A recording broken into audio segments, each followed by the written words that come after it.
Rockaways Productions presents The Casey Waters Show, episode 522, The Other Side of Life. Hello, I'm your host, Casey Waters. Today, I will continue with I Am the Five. Here, I look at my distant past, when I was 5 years old, dealing with marginal autism. I look at memories from even earlier years and memories since, trying to form a continuity of it all, a continuity to life. Then it's on to the other side of life. Here, I look at, the importance of our legacy, how people will remember us, and other things that might be important as well, such as higher purposes to life and higher activities, so to speak. That is, activities involving the spiritual realm.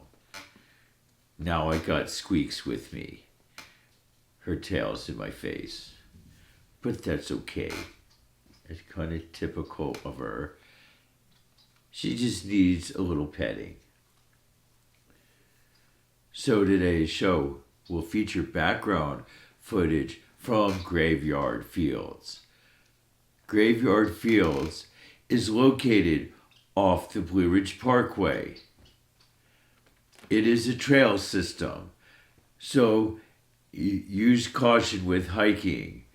Bring a map or remember your steps. It has a nice waterfall, the lower falls, and some nice meadow-like areas, and the upper falls, all connected by a beautiful stream.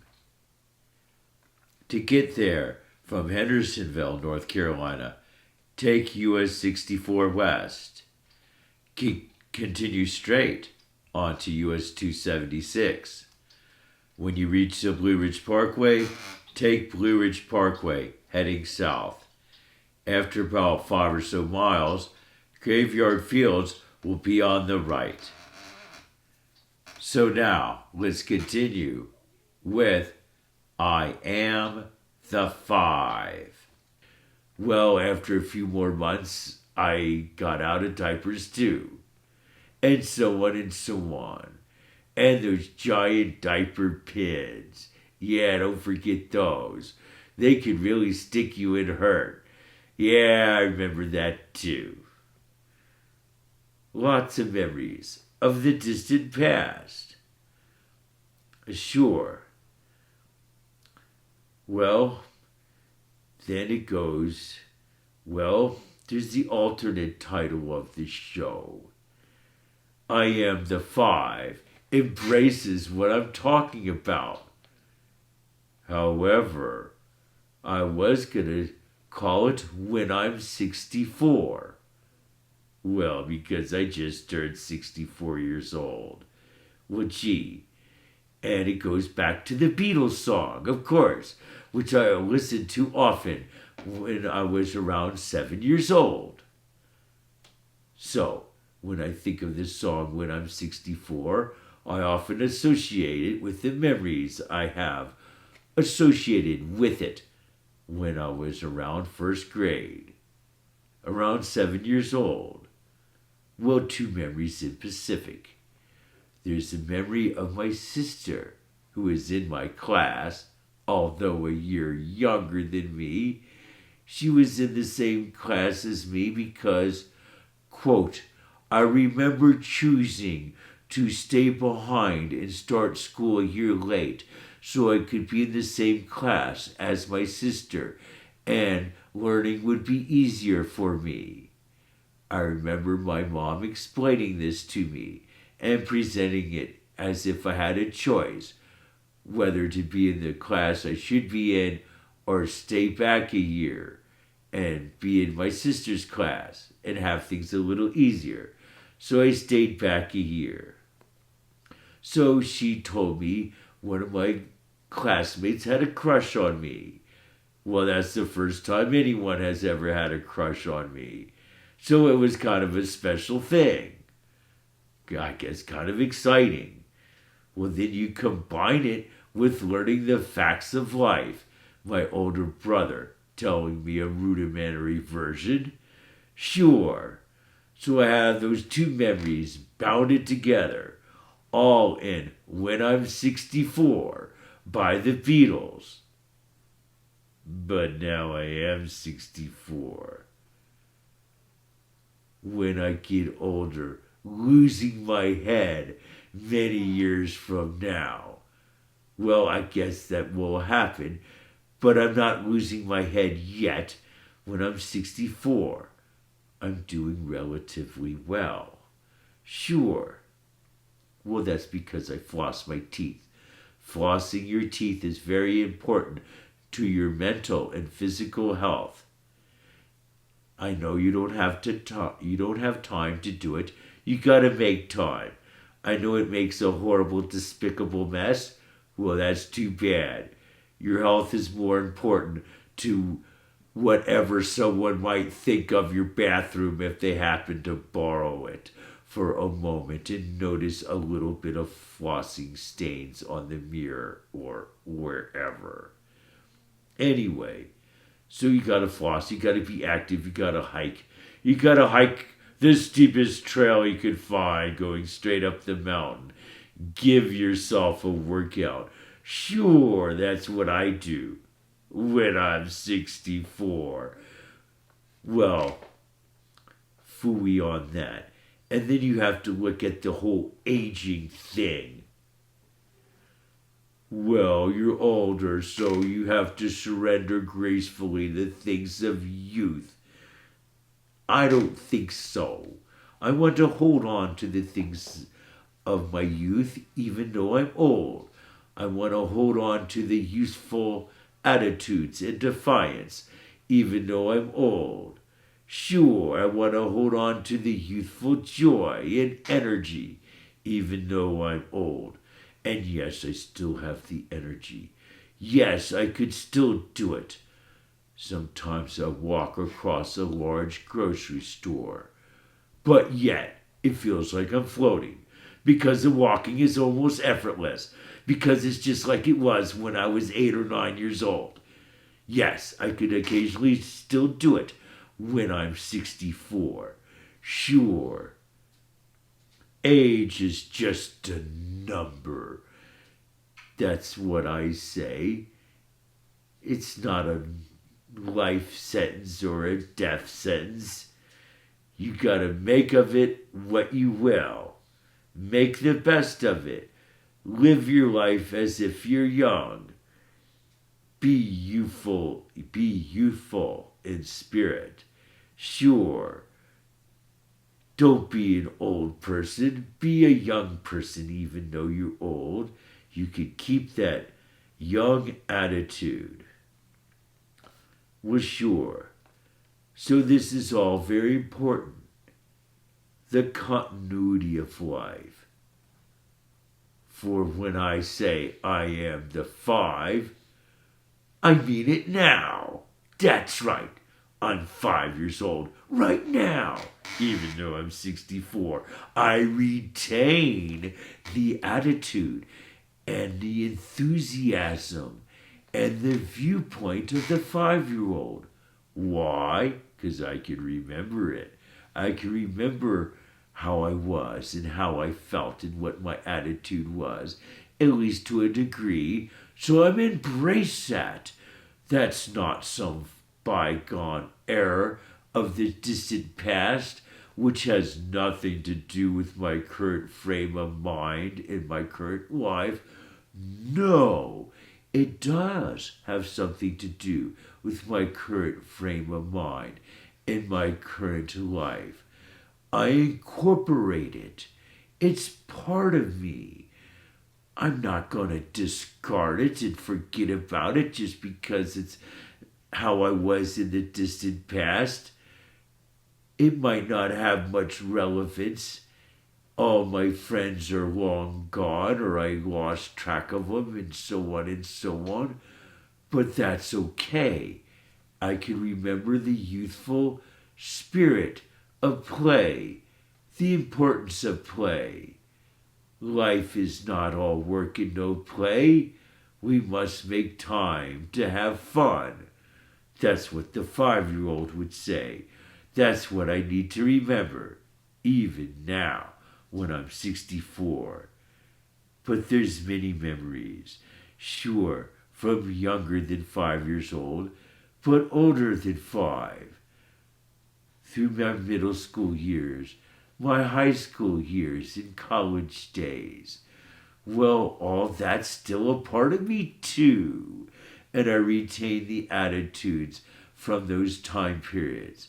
Sure, a lot of times they're still applicable even when I'm older. Sure. In a sense, I could learn from myself when I'm younger and apply some of the concepts and attitudes that I had when I was younger when I'm older. Sure. But yet I could temper it with my judgment that I have now that I'm older and my quote wisdom. Well, maybe I'm wiser, maybe I'm not. It's all up to debate. Sure, I welcome that. And also, I remember the importance of sticking up for young people. I remember that when I was young, how important it was to stick up for the younger person being bullied, because often that was me.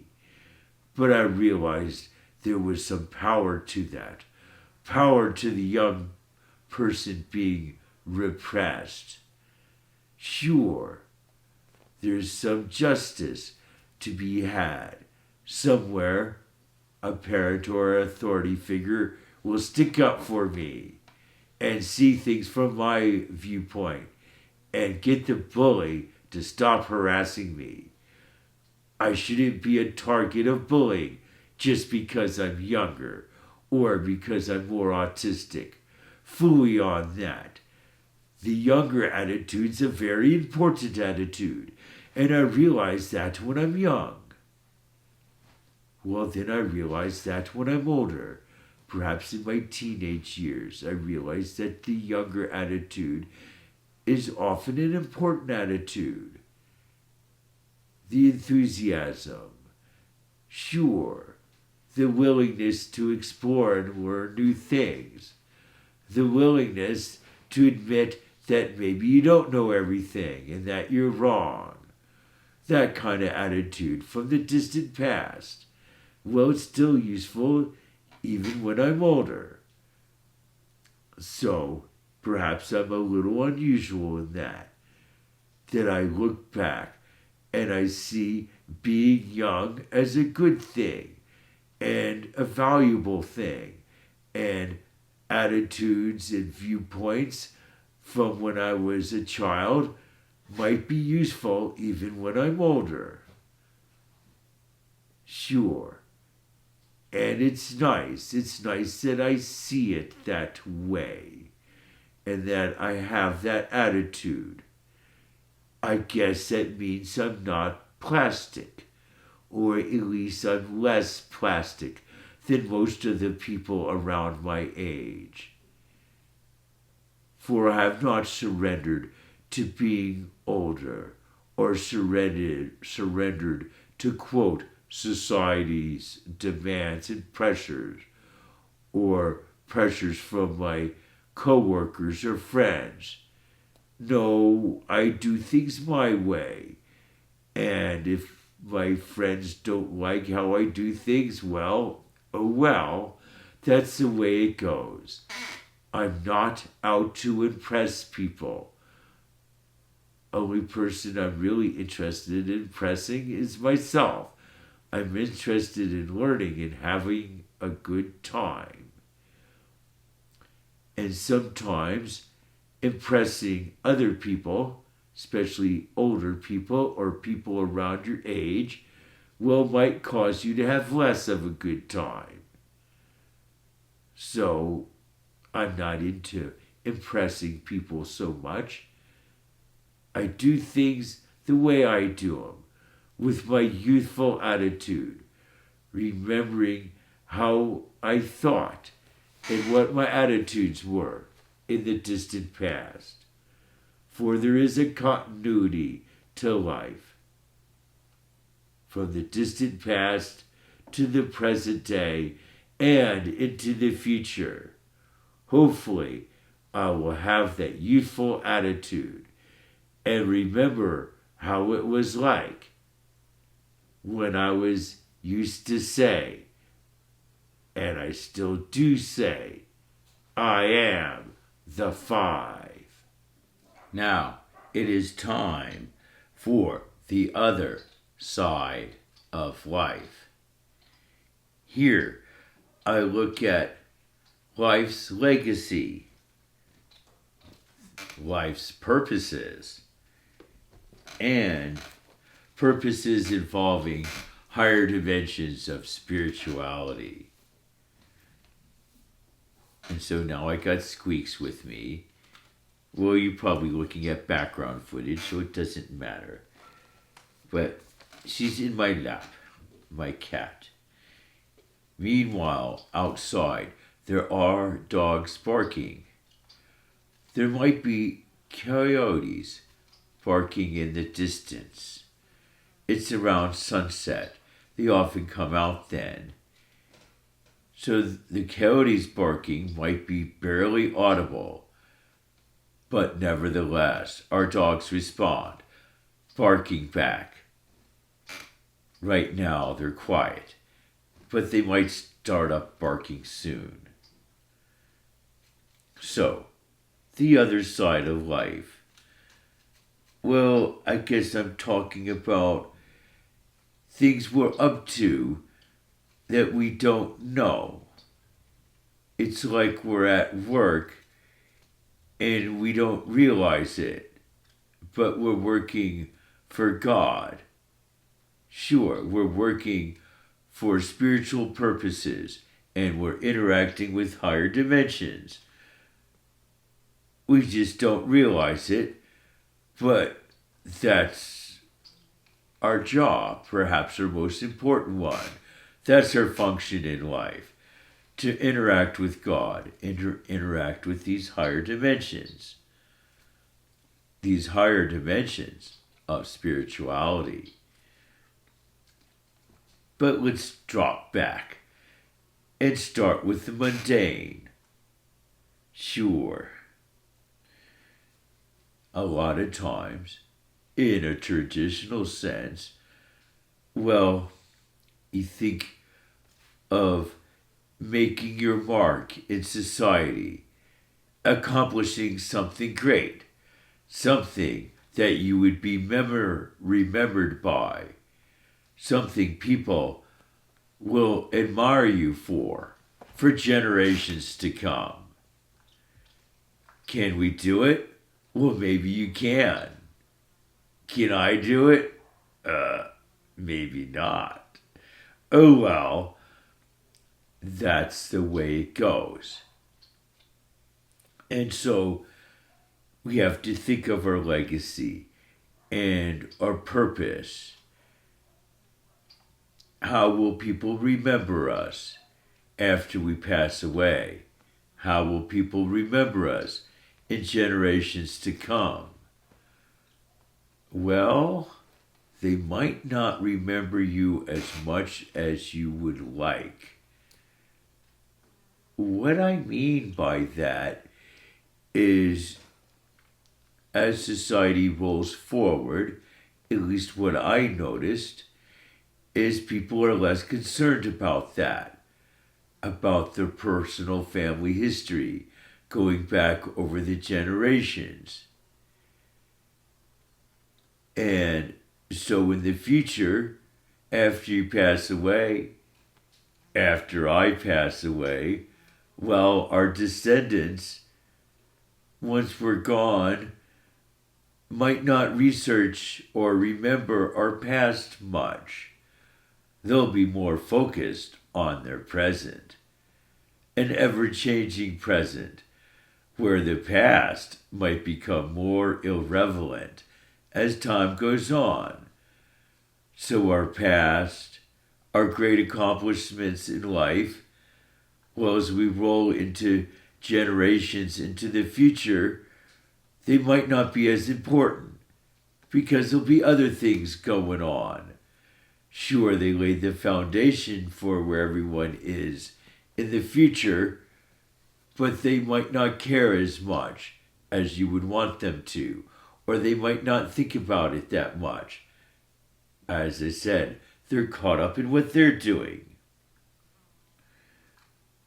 So, it seems a little disillusioning, people not remembering your great accomplishments in the future, or maybe remembering them less than you would like.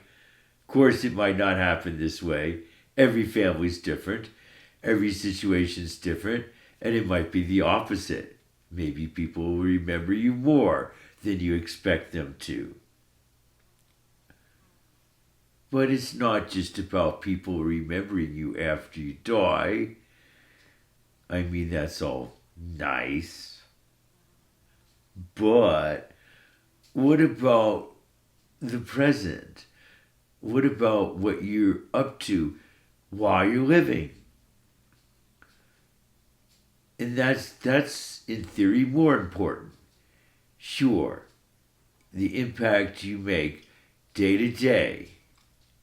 Of course, you might not think it's much, but you might help people more than you realize, even though they might not thank you.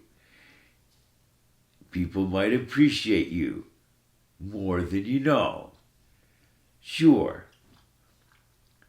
And our life, well, it has a purpose as we interact with each other.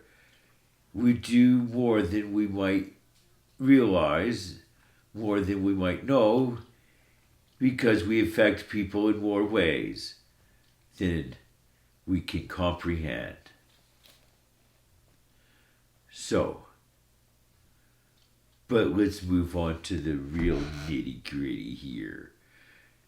The real other side of life. Yeah, it's our job. No, I'm not talking about what you do 9 to 5 or on the graveyard shift or whenever you might work. No, this is a different kind of work. A different kind of job. This is a spiritual job. What are you doing? Well, you're kind of gathering data, basically. I know it might seem really mundane and boring, but it's probably more useful than you realize. Useful to God in higher spiritual dimensions, like the imaginary territories I talk about occasionally. Imaginary territories of thought, governed by our value system. But anyway, so this is basically more important in our mundane life, our earthly existence, because we're really working for higher dimensional beings. We just don't realize it, and we're gathering data for them, gathering data for God. Sure. Well, here's the situation. I guess to fully understand how the mind works and how compassion and love works, how we interact with each other in every sort of subtle way. And of course, we interact with each other in different ways, well, because each one of us is different, and each situation is different. So that makes things incredibly complicated.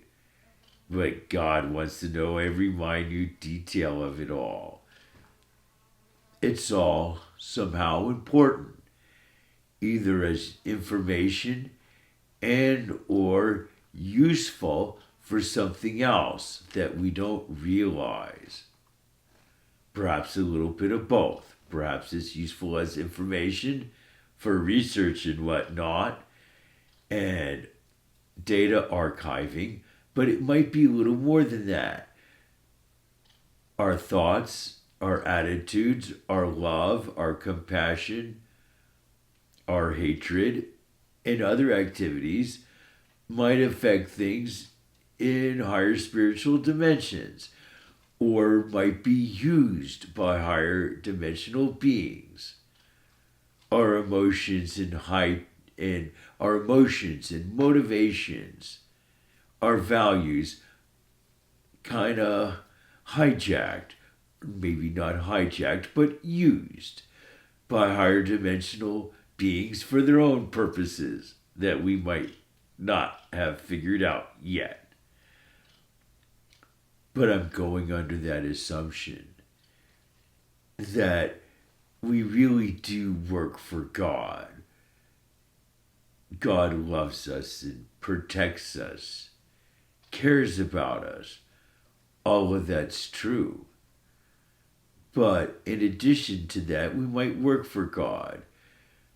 We might be useful to God.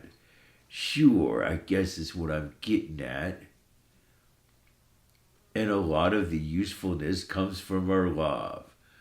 That's the most important thing.